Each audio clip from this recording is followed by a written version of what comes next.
Bonjour à tous, bienvenue dans cette vidéo. Alors ça va être un entretien, une interview avec Tristan, le gars de l'ombre, l'homme de l'ombre qui a monté tous les débriefings du pèlerinage que vous pouvez retrouver sur les réseaux sociaux. Et du coup on est ici dans un lieu qui a du sens, c'est-à-dire l'église de Noiset, où je suis parti un bon matin d'hiver en janvier 2024 dans le froid pour joindre la Terre Sainte. Et dernière chose, on tourne cette interview le 21 avril, qui est le jour de la mort du pape François. Petite interview pour faire un bilan du pèlerinage, j'espère que ça vous plaira. On est parti. Salut Tristan. Salut Alexis, donc on va pouvoir commencer cette petite interview. Ouais, avec plaisir. Donc la première question que je vais te poser, est-ce que tu peux nous raconter ce qui t'a poussé à te lancer dans ce pèlerinage? Ce qui m'a poussé à partir sur la route, c'est que quand j'avais 12 ans, je me suis fait la promesse qu'un jour j'irai à Jérusalem à pied. Et le temps a avancé, les années ont fait leur œuvre. Mais Compostelle a été une sorte de marche palière en fait pour préparer Jérusalem.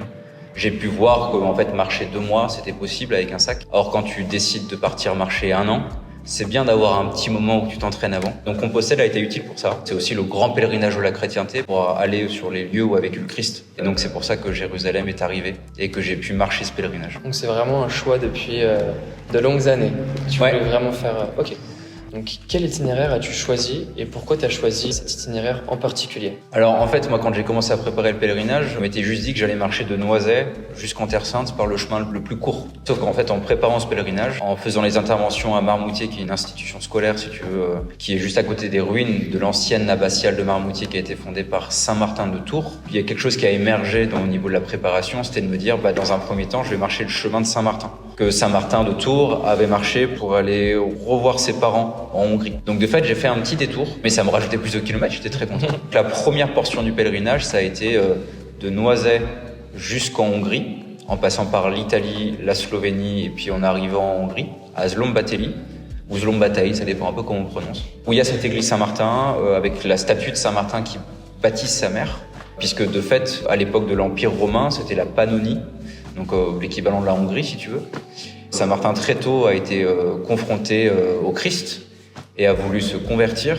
À la fin, il a essayé d'amener ses parents au Christ. Il a pu baptiser sa mère et son père a toujours refusé de délaisser les dieux familiaux si tu veux. Donc ça c'était la première portion. D'accord. Qui représente à peu près 2500 km. Ok. Donc c'est l'Europe quasiment. C'est une bonne partie de l'Europe. Ouais, c'est une bonne partie de l'Europe, parce que de fait, la Hongrie, tu te retrouves un petit peu au-dessus des pays des Balkans. Et puis après, il a fallu que je récupère la Jérusalem Way, qui est un chemin de pèlerinage qui a été initié par les Autrichiens. Pourquoi? Parce qu'en fait, ils voulaient tracer un chemin de paix de Compostelle jusqu'à Jérusalem. Et surtout, c'était le moyen peut-être de pouvoir croiser des pèlerins sur la route. Et d'avoir aussi leurs cartes, d'avoir les points de chute qu'ils avaient pu trouver avec le temps. Donc ça a été la deuxième partie du chemin. Donc de Hongrie, après en passant par la Croatie, la Serbie et tous les pays jusqu'à la Grèce. Puis après de passer en Turquie, ensuite passer à Chypre, parce que la Syrie n'était pas traversable déjà quand j'ai préparé le pèlerinage, et d'autant plus quand j'ai fait le pèlerinage, parce qu'il y a eu le renversement de régime. Donc je suis passé par Chypre, et après j'ai pris un avion pour la Jordanie, et ensuite de la Jordanie, je suis arrivé d'abord en Palestine, par Jéricho, etc., avant d'arriver à Jérusalem. Donc ça a été, à l'ensemble, si tu veux, ça m'a pris à peu près 12 mois de marche. 12 mois, ok. 6900 km. Donc j'aime bien dire quasiment 7000. Quasiment 7000. On peut se le permettre. C'est quand même... c'est un gros chemin. C'est long. C'est énorme. Combien de temps as-tu marché au total? Et combien de kilomètres as-tu marché en tout? En fait, moi, je suis parti de cette église-là. Je suis parti le 14 janvier 2024 et je suis arrivé à Jérusalem le 22 décembre 2024. Donc juste avant Noël. Et ensuite, je suis resté en Terre Sainte, Israël et Palestine, pour repartir le 12 mars. Donc si tu cumules tout ça, ça te fait 1 an et 2 mois à 2 jours près. Mais après, en marche pure, parce qu'il y a eu toute la marche de Noiset jusqu'à arriver à Jérusalem et même jusqu'à Bethléem. Après, j'ai un peu vaqué à des occupations en Terre Sainte, en aidant des communautés religieuses, mais j'ai retrouvé le côté un peu plus sédentaire. Mais je suis quand même allé marcher en Galilée. Galilée, c'est Nazareth, le lac du Tibériade, Capharnaüm, où le Christ a beaucoup vécu, en fait, parce qu'il y avait la maison de Saint-Pierre, parce qu'il y avait il y a les restes de la synagogue aussi, où le Christ était quasiment tous les jours pour enseigner, pour prier. Donc en marche pure, ça te fait à peu près, on va arrondir à 12 mois, 1 an, pour faire ces 6900 km. Et après, le reste pour rendre service, pour profiter, pour se laisser envahir, pour se laisser grappiller par la ville éternelle qu'est Jérusalem. C'est beau. Ouais, c'est incroyable. Jérusalem est une ville très particulière. Moi, t'as pu profiter quand même. T'as pas juste arrivé là-bas et t'as pu profiter quand même sur le lieu. En fait, il y a 2 choses. La première, c'est qu'il y a beaucoup de pèlerins qui, en fait, arrivant à Jérusalem, ils restent très peu de temps. Alors parfois c'est parce qu'ils ont des obligations, parce que parfois ils en ont marre de marcher. J'étais en discussion avec 3 pèlerins français qui en fait au bout d'un moment en avaient marre de marcher, donc ils ont pas mal accéléré et ils sont restés à Jérusalem quelques jours. L'intérêt c'est de pas passer par Jérusalem uniquement que comme un point de passage. C'est aussi de prendre le temps d'être sur place, de visiter, de se laisser, ce que je disais, de se laisser envahir, de se laisser grappiller par Jérusalem et ses vieilles pierres et par tous les lieux saints aussi qui y sont, parce que je voulais vraiment prendre le temps de vivre à Jérusalem pour aussi me rendre compte un petit peu de l'environnement qu'était Jérusalem, commencer à toucher du doigt un petit peu l'imbrication des tensions religieuses, politiques, etc. D'avoir le temps de rencontrer des gens qui vivaient sur place, etc. pour avoir aussi leur son de cloche, au-delà du prisme des médias qu'on a en France, qui disent en gros ne venez pas du tout. Je regardais encore ce matin, c'est quelque chose encore qui est dit. N'allez pas en Israël parce qu'en fait, à part si vous avez des impératifs. Or, en fait, Jérusalem et la Terre Sainte a besoin de chrétiens, a besoin de pèlerins, a besoin de gens qui y vont pour justement que cet endroit ne devienne pas le musée d'une spiritualité un peu perdue, mais que ce soit toujours un cœur palpitant. Et ça, on a vraiment besoin de gens. Donc ceux qui peuvent y aller, en fait, tant mieux. Et la deuxième chose, mon pèlerinage visait vraiment le Saint-Sépulcre. Donc l'église du Saint-Sépulcre qui contient le Golgotha, qui contient le tombeau du Christ, aussi le lieu de la résurrection du Christ. Mais en fait, Jérusalem, il y a un sens qui est très profond, et très puissant, mais c'est pas là où a vécu le Christ le plus longtemps. Et en fait, c'est pour ça que c'était important pour moi aussi d'aller dans le nord, en Galilée, parce que en fait, c'est à Nazareth que le Christ a grandi pendant 30 ans avant sa vie publique. C'est vraiment là en fait qu'il a aussi vécu. Et il y a une vraie différence entre Jérusalem, qui est une ville effervescente, avec beaucoup des gens qui vivent sur place aussi, et puis toutes les tensions ou toutes les unions spirituelles qu'il peut y avoir sur place. Mais la Galilée, c'est beaucoup plus dans le jus de l'époque, on va dire. Par exemple, au Saint-Sépulcre, t'as plein de bougies, c'est très décoré, c'est très chargé, parce que forcément, c'est un lieu sacré, peut-être même le lieu le plus sacré pour les chrétiens. Mais la Galilée, en fait, tu retrouves le lac de Tibériade avec peut-être les mêmes ondes sur les eaux du lac qu'il y avait à l'époque du Christ. Enfin, tu retrouves quelque chose de plus naturel.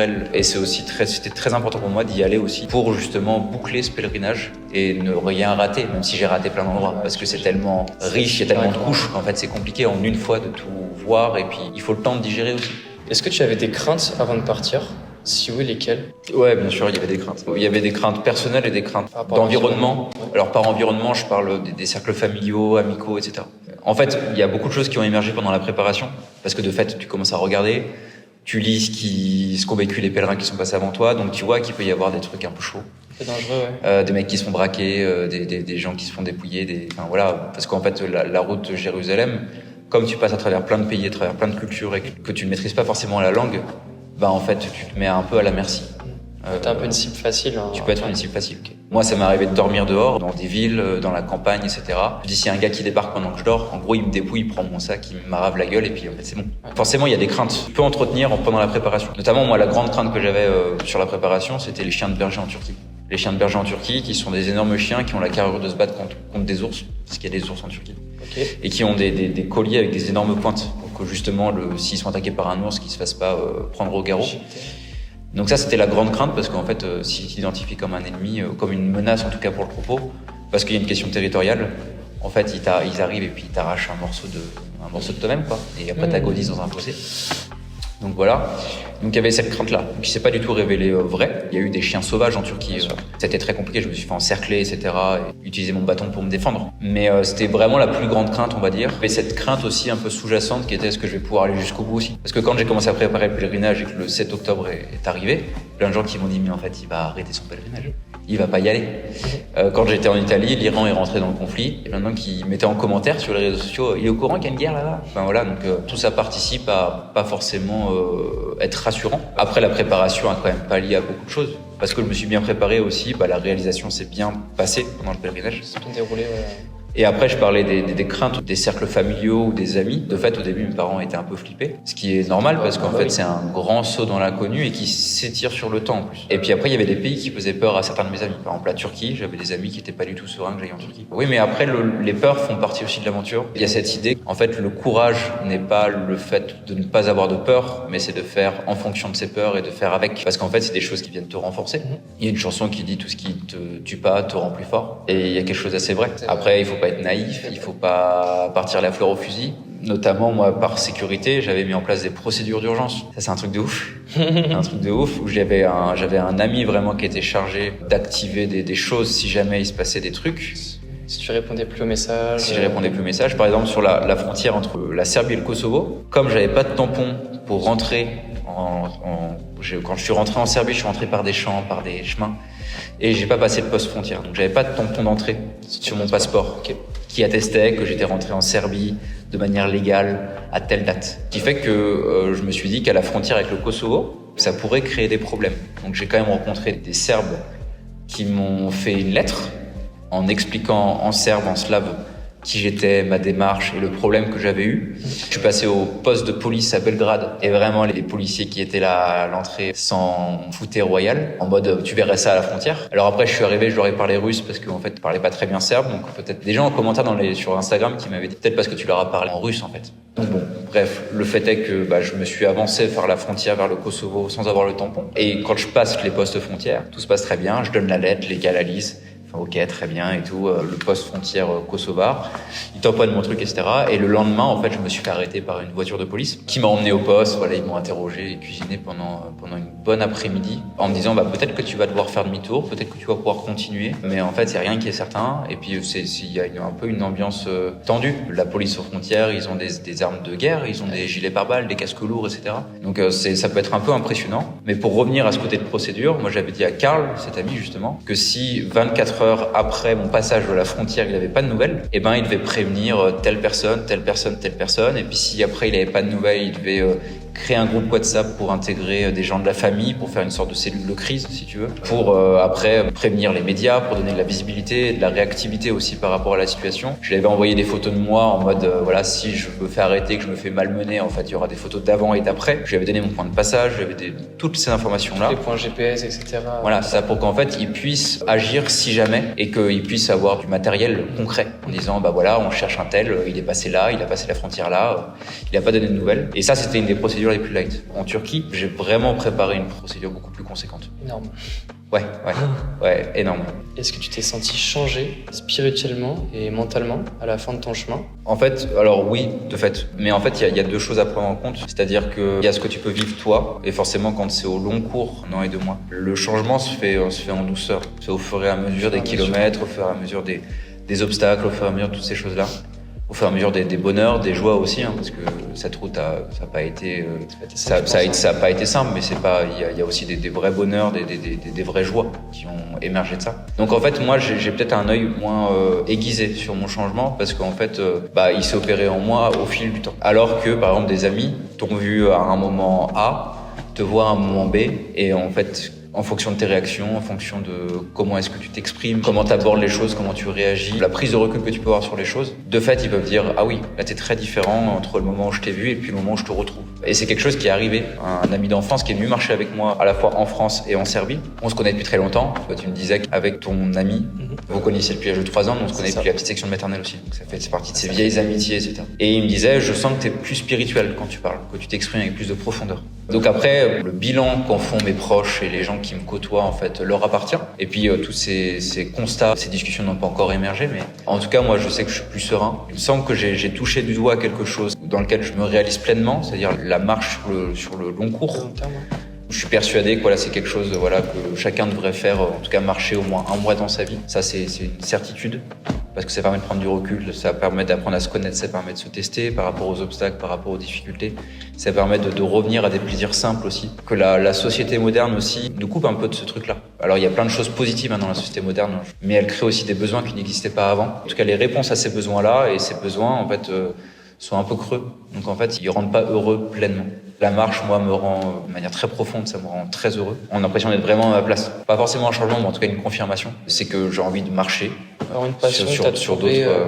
En fait, c'est même pas une question de passion, c'est une question de besoin et de réalisation personnelle. Carrément un besoin. Alors tu pourrais dire qu'une passion, c'est comme un hobby, tu te réalises parce que en fait, tu kiffes ce que tu fais, et t'es heureux, tu utilises ton temps avec quelque chose qui te fait grandir, qui te construit. Peut-être dans ce sens-là, oui, à ce moment-là. En fait, il peut y avoir quelque chose d'éphémère ou il peut y avoir quelque chose qui a une date d'arrêt parce qu'en fait, t'es plus passionné. Comme toutes ces passions qu'on a pu avoir en tant qu'ado, tu vois, par exemple. Où on est persuadé que on va faire du skate toute notre vie alors que en fait, 2 ans après, c'est terminé. Passion, oui, parce que c'est quelque chose qui me construit et qui m'apporte et qui me conforte dans quelque chose dans lequel j'exulte, dans lequel j'adore. Marcher, c'est incroyable, à plein de niveaux différents. Mais je sais que voilà, j'ai envie de structurer ma vie aussi autour de la marche. Alors après, à voir comment faire, parce que bien évidemment, il faut aussi vivre, il faut gagner de l'argent, travailler, etc. Mais la marche fera de plus en plus partie de ma vie, mais sur du long cours. Comment ton corps il a réagi par rapport à tout cet effort tout au long de ce pèlerinage? Parce que du coup, on a bien vu sur tes vidéos que tu t'es blessé à un certain moment. Donc est-ce que tu peux nous en dire un peu plus? Est-ce qu'il t'est arrivé d'autres choses que tu n'as pas forcément parlé? Ce qu'il faut comprendre, c'est quand tu pars marcher sur une longue distance, de fait, ton corps a besoin de s'habituer au nouveau rythme que tu lui donnes. Donc c'est pour ça qu'au début, moi, je marchais une vingtaine de kilomètres par jour. À la fin, j'étais entre 40 et 50 kilomètres par jour. Parce qu'aussi, ton corps s'habitue. Il y a une accoutumance à l'effort, à la marche. Et donc, du coup, il peut donner plus. Et puis, tu t'affines, etc. Plus répondre aux besoins que tu as en fonction du rythme de vie que tu as. Et moi, je suis parti avec un sac qui était trop lourd, qui faisait plus d'une vingtaine de kilos. Ce qui m'a permis d'enlever les trucs de mon sac aussi. Ce qui a participé justement à pouvoir aussi mentalement, psychologiquement me mettre aussi dans le pèlerinage.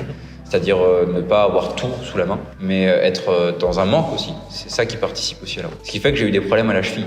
Donc j'ai dû m'arrêter. J'ai été accueilli pendant une semaine par des gens, etc. Et puis j'ai fini par repartir en béquille. Parce qu'il était hors de question que je reste plus longtemps. Et puis il fallait garder la béquille dans une sorte de mouvement, si tu veux. Pour faire une sorte de rééducation un peu brute peut-être. En étant en béquille sur la route pendant quelques jours. Donc en faisant une dizaine de kilomètres par jour. Mais en ayant cet impact psychologique de se dire je suis en béquille. Déjà les gens te voient en béquille, disent ouais, tu vas à Jérusalem. Bien sûr mon coco, t'es pas arrivé déjà, mais déjà t'es déjà en béquille. Donc en fait, ouais. Mais c'était important psychologiquement de pouvoir continuer d'être en mouvement. Et puis après, j'ai eu quelques petites ampoules, des douleurs à l'épaule, mais des choses qui sont un peu inhérentes à la marche. En tout cas, j'ai pas eu les gros problèmes que j'avais connus sur Compostelle, où j'avais eu des successions d'ampoules, si tu veux, avec des brûlures au second degré sous chaque pied, et cette sensation de tesson de bouteille, voilà, à chaque pas. Et ça, c'est très bien, parce qu'en fait, ça aurait pu arrêter le pèlerinage beaucoup plus tôt. Pour le coup, oui.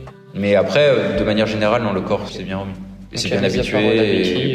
Ouais, je m'en suis débarrassé à un moment en disant ciao. À jamais, en espérant. À jamais, exactement. Est-ce que tu as connu des moments où tu te sentais vraiment plus du tout motivé, où tu te sentais vraiment découragé, avec une envie c'était d'arrêter, de faire demi-tour en fait? Non, ça y a jamais eu. Je me suis jamais dit c'est terminé, je rentre. Enfin, c'est jamais arrivé. De fait, il y a des matins, t'as pas envie d'aller marcher, c'est sûr. C'est normal. Et puis parfois, il faut écouter le corps aussi. C'est-à-dire, par exemple, aujourd'hui, finalement, je marche pas parce que j'ai besoin de prendre du repos, j'ai besoin de prendre du recul. C'est aussi tout l'intérêt de la route. La route remet l'homme à sa propre mesure. Tu engages vraiment ton corps. Donc en fait, il faut savoir s'écouter parfois aussi. Mais me dire, je prends un billet d'avion pour rentrer, jamais. Jamais. Ça, c'est jamais arrivé.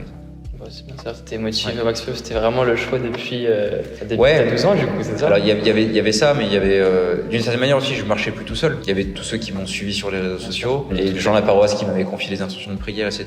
Au bout d'un moment, en fait, tu n'es pas dépossédé de ton chemin, mais en fait, tu as donné ta parole à d'autres, et en fait, ta parole ne t'appartient plus. Donc il faut que tu ailles jusqu'au bout. Après, bien évidemment, tu casses une jambe, etc. Bon, ça peut remettre les choses en perspective. Mais de manière générale, non, je me suis jamais dit j'arrête. Et parfois, ça a donné lieu à des belles rencontres. J'imagine. Est-ce que tu as fait des superbes rencontres, des rencontres avec qui tu t'échanges encore, par exemple, sur les réseaux sociaux, des personnes de différents pays, ou par exemple des gens en France, même que tu as croisé au début de ton pèlerinage? Alors, de fait, il y a eu des super rencontres, même des superbes rencontres, parce qu'en fait, c'est inhérent à la route. C'est là aussi un pèlerinage diffère beaucoup des voyages touristiques. C'est que tu passes pas par les grands axes. Donc tu viens en fait rencontrer les gens des périphéries, les personnes du pays réel entre guillemets, toutes ces gueules de rencontres en fait qui te permettent, en t'aidant, etc., d'accoucher de ton pèlerinage. Un peu comme toutes ces personnes-là, j'ai bien cette image, mais tous les muscles qui m'avaient permis d'accoucher de mon pèlerinage. Après, à savoir si j'ai gardé contact avec certaines personnes, oui, j'ai gardé contact avec certaines personnes. On s'écrit pas tous les 4 matins, mais on se tient au courant. Notamment des gens sur Jérusalem où voilà, quand même je demande régulièrement des nouvelles, d'autant plus avec la situation là. Mais après, il y a des gens avec qui je gardais contact pendant le pèlerinage, notamment des personnes en Grèce, des personnes en Turquie, en Serbie, etc. Et ça fait quelques temps qu'on ne s'est pas donné de nouvelles. Si je retourne dans ces pays-là, parce qu'il y a des pays où j'ai envie de retourner, j'essaierai de retourner voir les personnes, de les revoir. Pour dire un petit bonjour et puis passer un petit moment avec eux. Ouais. Incroyable. C'est quoi le moment qui t'a le plus marqué dans ton pèlerinage? Est-ce que c'est quand t'es arrivé sur place? Est-ce que c'est une ville ou une église que t'as vu qui t'a marqué? C'est dur, hein, je pense, parce que t'as dû voir tellement de belles choses. Je vais répondre à la question en détournant un peu les choses. Il y a des choses par pays qui m'ont marqué. Après, si je dois citer un pays qui vient cristalliser beaucoup de points d'intérêt, où il y a une sorte de convergence justement, de souvenirs, de moments forts, c'est la Turquie. Là, c'est le pays le plus long où j'ai marché. C'est la plus longue traversée, si tu veux, plus longue que la France. J'ai beaucoup été accueilli par les gens. Ils sont très gentils. Ouais, très gentils, très accueillants, très fraternels. C'est vraiment ces genres de rencontres qui t'ont marqué tout au long de ce pèlerinage. Ça vient donner une couleur au pèlerinage, ça vient donner une identité, ça vient donner des traits, comme un visage en fait. Okay. Après, il y a forcément l'entrée au Saint-Sépulcre, qui était vraiment le point que je visais vraiment. Que tu voulais vraiment. Absolument. que je voulais vraiment. Après, il y a eu des moments d'aventure, je traversais une rivière à la nage. Il y a eu ce moment avec les chiens quand même, les chiens errants en Turquie, où j'ai dû me défendre. Je me suis pas défendu contre les rats. Enfin, j'ai joué au baseball avec un des rats parce qu'il montait sur mon sac. C'est bien ça. Ouais. Je me souviens. Ouais, c'était particulier. Puis j'ai réussi à toucher la gouttière, j'étais content. Donc il y a eu tous ces moments-là, les moments un peu de frayeur aussi, et même les nuits un peu difficiles. Hein. La nuit où tu dors pas parce que en fait il pleut dans ta tente ou parce qu'il y a des moustiques qui te bouffent la couenne. Ça participe à ancrer ces moments-là. C'est comme en fait si toutes les difficultés. En tout cas moi j'étais plus satisfait d'une nuit difficile parce qu'il y avait des moustiques, parce qu'il y avait des rats, parce qu'il y avait des chiens hurlants autour, etc. Qu'une nuit paisible dans un hôtel par exemple. Parce qu'en fait tu as une victoire. Enfin tu dépasses un obstacle. Et en fait, c'est ces souvenirs-là qui laissent les sillons les plus profonds et qui donnent un parfum d'aventure, en vrai. Dire que tu t'es vraiment poussé au maximum, en disant ça. Ouais. T'as été le plus loin possible. C'est incroyable. Donc, si t'avais vraiment que 3 objets à emporter pendant ton pèlerinage, ça serait lesquels? Tu dois vraiment recommencer quelque chose. Si t'en as droit qu'à 3 objets dans ton sac, ça serait lesquels? Les 3 objets que j'emporterais sur la route, si je devais repartir, juste avec ces 3 objets-là dans les poches, d'abord un couteau, parce que le couteau te sert à Plein de choses. tout faire. Puis sur la route, on a besoin, alors pas pour te défendre, mais pour manger, pour faire du feu, pour sculpter des petits objets, ce genre de choses. Donc couteau déjà, la Bible, parce que je pensais au chapelet, mais en fait le chapelet, tu peux très bien dire le chapelet sans avoir un chapelet dans les mains, tu peux t'organiser. Par contre une Bible, pour avoir les psaumes, pour avoir l'évangile, pour avoir les textes saints. Parce que voilà, je rappelle un pèlerinage, donc dimension catholique, très importante, pour se nourrir spirituellement sur la route. Et la troisième chose, c'est ma flasque de whisky, qui est pas un objet indispensable. Tu pourrais dire de manière rationnelle, je retranche cet objet-là parce qu'en fait je peux très bien m'en passer. Mais ça fait partie du panache de la route et moi ce que j'appelle l'aristocratie de la route. Mais ça fait partie du plus qui donne de la gueule au périple. Donc, toujours un petit whisky. Toujours un petit whisky. Incroyable. Toujours. Donc, vraiment le couteau, la Bible et Et la flaque de whisky, La ouais. flaque. Après, whisky, oui, idéalement, mais ça pourrait être une De l'eau. flasque Oui. d'alcool, peu importe. d'alcool d'un spiritueux, tu vois. Mais pourquoi? Parce qu'en fait, ça crée un moment de connivence avec les gens, de partage. C'est vrai. Ça peut donner un coup de fouet quand c'est difficile. Ça peut occuper un peu quand t'es sous une pluie battante et que t'essaies de dormir. Donc voilà, Ces 3 objets-là. ces 3 objets-là, ouais. Moi, je sais pas ce que j'aurais choisi. J'ai jamais fait de pèlerinage, mais je sais pas ce que j'aurais choisi, tu vois. Whisky. Mais si tu devais partir marcher, par exemple, Ouais. même, je Moi, sais pas, je un pense. week-end ou une semaine, tu prendrais quoi? 3 objets. On avait fait une fois une petite rando, on avait pris quoi? Une tente, la gourde d'eau. Si la gourde d'eau obligée, un sac léger, enfin pas prendre trop de choses, parce que vraiment marcher, quand t'as pas l'habitude avec un sac lourd, Ouais. c'est compliqué. Ouais, Téléphone, de l'eau et je pense une toile de tente, ouais. Des bonnes chaussures aussi. Des bonnes chaussures parce que. Ouais. C'est plus que 3. Voilà, mais c'est pas simple, hein. Ouais, c'est vrai que c'est dur. Après, moi, c'est différent. J'ai pas l'expérience que t'as. Mais Ouais. moi, de mon point de vue, je pense que j'aurais pris ce genre de choses. Ouais, téléphone, de l'eau et la tente. Hein. Tente, les chaussures, c'est important, mais bon. On est de côté pour le La moment. tente, c'est cool aussi, hein, de pouvoir passer une Ah ouais, nuit c'est au ça. sec alors qu'il pleut. Ouais. Que dormir par terre. C'est clair. Est-ce qu'il y a des choses que tu aurais aimé savoir avant de partir? Par exemple, sur la route, ou au moins que tu étais bien préparé déjà? Il n'y avait pas de choses de manière rétrospective. Ça aurait été bien que je le sache. Pas du tout. Je t'ai pas senti surpris par un point Ah si, mais si. Ah si. C'est ça qui donne la saveur à la sueur. Quand ça sent un peu fort, ça veut dire que tu vis quelque chose de puissant. Je pense que non, j'aurais pas voulu toutes les choses que j'ai découvertes sur la route. En fait, c'est très bien de les avoir découvertes sur la route. Parce que c'est une chose de préparer, d'intellectualiser, de tout anticiper. En fait, l'école de la route te remet vite les idées en place. En fait, la route, c'est pas une école que tu bernes. C'est quelque chose que t'apprends, etc. Et c'est ce qui vient aussi de te renforcer, qui fait de toi après un peu passer le témoin aussi à quelqu'un, peut lui donner des conseils. Il y a une forme d'apprentissage un peu poussé, comme un travail pratique si tu veux, et qui est très bon à mon sens. Si on va vraiment dans les détails, toutes les tensions qu'il peut y avoir entre le Serbie et le Kosovo, c'est vrai que j'aurais bien voulu les avoir en tête avant. Mais en fait, tout ça, c'est relatif beaucoup aux réseaux sociaux aussi. Aux commentaires, les gens qui veulent que tu prennes parti pour un côté politique. Concrètement, entre les Serbes et le Kosovo, c'est très tendu encore. C'est vrai qu'il y a beaucoup d'histoires. Ouais, beaucoup de gens en fait qui sont parfois outrés de ce que tu peux dire, alors que d'une part, tu voulais pas être blessant, et que d'autre part, en fait, t'es quand même extérieur à ça. Donc non, pas de choses en tout cas que j'aurais voulu savoir au préalable. Non, ma préparation elle était bien comme elle est. Je referais les choses de la même manière si je repartais maintenant.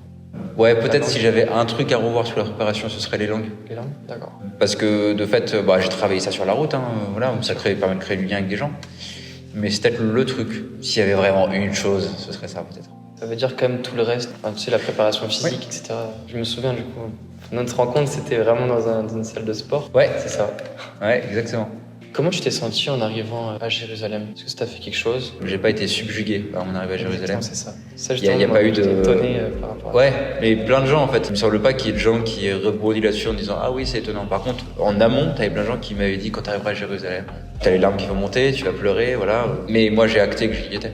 J'ai acté que j'y étais, j'étais content d'y être, heureux d'y être. Surtout que mon entrée à Jérusalem n'a pas été simple. En passant la frontière, il a failli me faire braquer par les soldats, qui avaient déjà armé leurs armes, etc. Donc le passage a été un peu tendu. Et je me suis énervé aussi. Donc en fait, ça n'a pas forcément participé à calmer les choses. J'ai acté que j'étais à Jérusalem. Je me dis, enfin, j'y suis. Et j'étais content.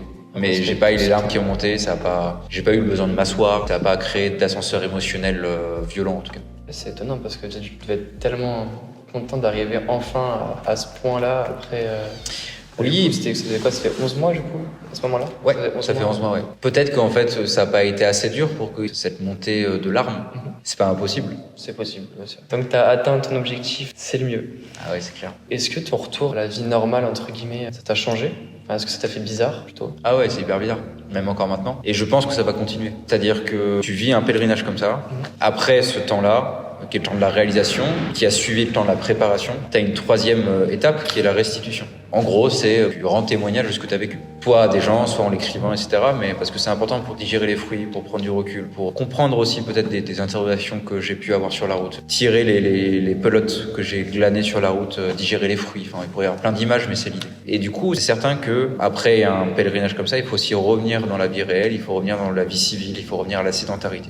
Et l'atterrissage est très compliqué parce que tu pourrais dire c'est très insipide, c'est pas intéressant, c'était beaucoup plus palpitant sur la route. Donc en fait ça peut être une fuite aussi de pas faire face à ces choses-là. Il faut accepter qu'il puisse y avoir des blues, qu'il puisse y avoir des baisses de morale parce qu'en fait c'est émotionnellement fort et tu retombes en fait, t'as une retombée émotionnelle. Et je pense que mon atterrissage va être parallèle à la vie plus normale entre guillemets pendant un bon bout de temps jusqu'à que j'ai pu prendre plus de recul vis-à-vis du pèlerinage. Notamment, il va y avoir l'écriture d'un livre sur le pèlerinage de Jérusalem. L'écriture va participer à digérer les fruits, justement. Et en même temps, je pense pas que ce soit... En fait, quand tu vis une grande aventure comme ça, tu laisses un peu des morceaux de toi dans ce passé aventureux, qui viennent aussi éclairer, apporter du fruit dans ton toi de maintenant. Alors faut pas être déconnecté, mais en fait toujours être un peu là-bas, parce qu'en fait t'as un vrai rôle, une vraie responsabilité, en tout cas à mon sens, de rendre témoignage de ce que t'as vécu, de ce que t'as reçu, pour encourager les gens soit à partir, soit à voir les choses différemment. Toujours de donner un peu de ta valeur personnelle. Ouais. En tout cas, être un témoin, passer le flambeau. Et donc du coup là, le retour au travail va être un des points d'ancrage qui me permettent de réatterrir. Au moment de Pâques, là, j'ai regardé vachement les vidéos au Saint-Sépulcre, par exemple, qui sont toujours des moments incroyables avec toutes ces bougies, tous ces cœurs palpitants de foi vibrantes, surtout pour des gens qui vivent sur place et c'est parfois difficile. J'ai pas encore atterri et je pense que j'atterrirai pas tout de suite. Ça, c'est une certitude. Parce que là, du coup, parce que les gens ils savent pas, mais là, ça fait combien de temps que t'es rentré Ça fait un peu plus d'un mois là. Je suis rentré on est le 21 avril, je suis rentré le 12 mars. Là, je reprends travail demain, donc le 22. Et donc, du coup, là, pendant 3 mois, je vais pouvoir me mettre dans quelque chose d'autre aussi. Au moins, ça va peut-être pouvoir un peu te remettre dans le bain du travail, Bien etc. sûr. Oui. Pour toi, c'est quoi le vrai sens d'un pèlerinage? De ton point de vue personnel? En fait, la particularité du chemin de Jérusalem, du pèlerinage de Jérusalem, c'est que, de fait, ceux qui partent sur Jérusalem ont la foi. Donc en fait, ils marchent vers Jérusalem parce que c'est le tombeau du Christ, parce que c'est la Terre Sainte, c'est là où a vécu le Christ. Après, il y a plein de gens qui suivent le Jérusalem, qui sont pas spécialement, ils ont peut-être une spiritualité, mais ils sont pas tous cathos, pas tous chrétiens, mais parce que c'est aussi vu comme un chemin de paix. Pour prendre l'exemple de Compostelle, moi j'ai croisé beaucoup de gens sur Compostelle qui n'étaient pas pratiquants et qui se voyaient parfois répondre qu'ils n'étaient pas des vrais pèlerins, parce qu'ils n'avaient pas la foi, ils n'étaient pas chrétiens. Donc le sens premier du pèlerinage, au niveau de l'étymologie du mot, c'est de se mettre en mouvement, de se mettre en route. Donc en fait, tu peux faire un pèlerinage soit en marchant vers un sanctuaire, soit en prenant le train jusqu'à Lourdes et faire un pèlerinage sur place. Pour moi, le vrai sens du pèlerinage, ça implique la marche, ça implique en tout cas une spiritualité religieuse, parce que tu as aussi le pèlerinage de la Mecque ou ce genre de choses. Donc les autres religions aussi ont des pèlerinages. Au Japon, tu as le pèlerinage de Shikoku par rapport à une branche du bouddhisme. Donc pour moi, c'est ça. Le pèlerin, c'est quelqu'un qui se met en marche, qui a un sac à dos, donc qui passe par l'effort, la sueur, la douleur, les joies aussi, qui découlent directement du port du sac. Pour moi, c'est ça. Le pèlerin, c'est ça. C'est quelqu'un qui se met en route avec un sac vers un lieu, un sanctuaire, et qui prie en fait, et qui vient chercher aussi des réponses, qui entretient un dialogue avec Dieu pendant la route. Alors si tu devais résumer cette aventure, enfin ton pèlerinage, en une phrase, quelle serait cette phrase? En une phrase. Comme ça, j'ai pas dit en un mot. En une phrase, c'est plus une interjection, comme un impératif, c'est « aie confiance ». Pourquoi aie confiance? C'est-à-dire qu'en gros, il faut avoir la confiance de partir sur la route, de se mettre dans le creux de la paume providentielle, de se mettre en fait à la merci des autres et de Dieu. Non pas pour qu'ils nous fassent du mal, parce que quand on dit se mettre à la merci d'eux, voilà, on a l'impression qu'on va forcément se faire avoir. Mais en fait, c'est apprendre à aller vers l'autre, à ne pas avoir cette peur de manquer. Et c'est souvent ça, quand tu pars avec un sac trop lourd, c'est que tu as la peur de manquer. On dit que le sac, c'est la somme de toutes les peurs qu'on peut avoir. Donc la peur de manquer, la peur d'être confronté à la pluie, ce genre de choses. Faut pas partir sans rien, mais il faut pas partir avec trop. Donc c'est ça, et confiance. Et confiance. Et tout se passera bien. Moi, j'ai fini avec mes questions. Est-ce que tu voulais me poser une question en particulier? Bah toi du coup t'as monté toutes les vidéos pour les débriefings, donc ça veut dire que t'avais un point de vue extérieur, un peu à l'arrière de la ligne de front on va dire, t'es là en soutien, etc. Comment toi alors d'une part comment est-ce que t'as vécu ce pèlerinage par le prisme des débriefings, de tout le travail que t'as produit, et puis des discussions qu'on peut avoir? Qu'est-ce qui m'a apporté ton pèlerinage? Déjà, en premier lieu, ça m'a apporté toutes les connaissances catholiques que j'avais pas, parce que je suis pas croyant. Seconde chose, ça va être surtout l'aspect ta détermination, parce que j'ai trouvé ça vraiment très intéressant, une personne qui se lance, pas un défi, mais c'est vraiment quelque chose qui te tenait à cœur. Ouais. Et par exemple, la première fois qu'on s'est rencontrés, je me suis dit, il est fou quoi.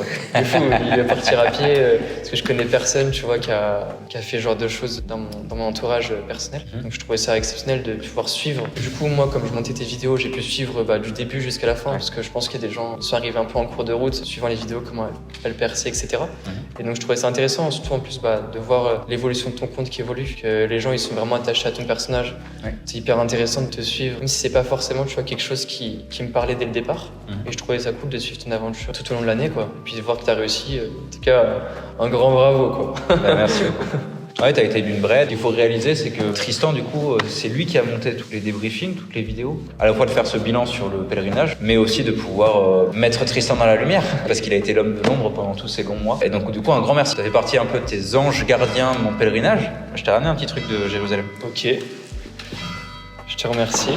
Ouais, alors, au niveau du nœud, avec les T'as deux fait un petites petit- feuilles qui sont des feuilles du mont des Oliviers.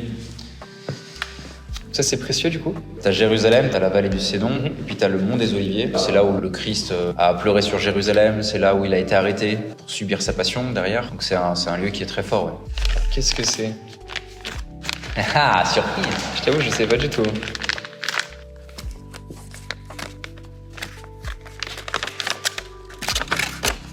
Ok. Ça vient des bénédictines du mont des Oliviers. D'accord.